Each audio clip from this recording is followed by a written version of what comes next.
little wonder that we think the ST200 is the best under 25k performance car. But is it really the most fun you can have on that budget? This is a Renault Zoe, but it's not just any Zoe, it's an all-electric rally car. And that is a go-kart, probably the cheapest way to have fun behind the wheel. We're here at Glynegor's racetrack in North Wales. Let's find out which is most fun.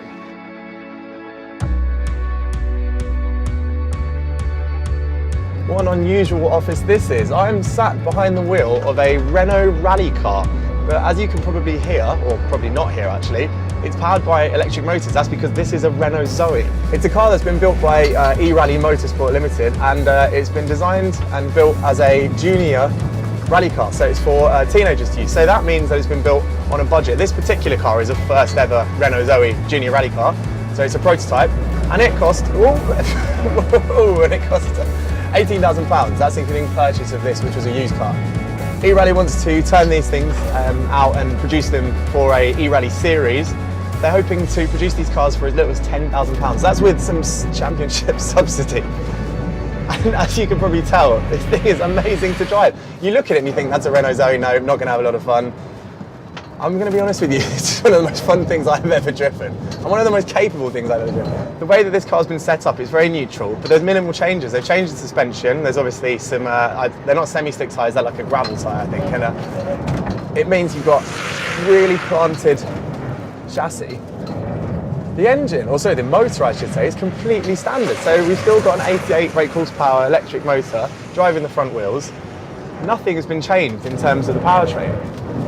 eRally reckons they've taken about 100 kilograms out of this car, but it's still wearing things like door panels, it's still got an infotainment system, there's still, you know, all the electric wires and everything for GPS. So this car does 0 to 60 in standard trim in 13.5 seconds. That's not quick, but for some reason down the straight, the linear power band, it actually is pretty quick. We're doing, here we go, we're going to turn in at 62, I think that was nearly. Which you might think, oh, it's not that quick, but it's a tiny kart straight. You know, and I don't think the Fiesta will be getting up to much more than that. I haven't had the guts to look at the Fiesta Speedo yet, because the Fiesta is so much more nervous into that first corner, and this, it's set up so neutral and nice. You can carry a lot of speed in, and you know, you've got time to look ahead at the next corner. The Fiesta, you're very much focused on not rotating. That's what makes the Fiesta so much fun, to be fair. It's the fact that it's got such an agile rear axle, but it does mean you have to have your wits about you at high speed. It's so physical. Christ, I don't need to go to the gym after this one. To be fair, I'd be very surprised if the Fiesta is quicker than this. I think the combination of the tyres, me being more confident in this, the commitment that I can carry into some of the corners. Tesla has shown that you can have fun, fast electric cars, but we haven't actually had any affordable fun electric cars really.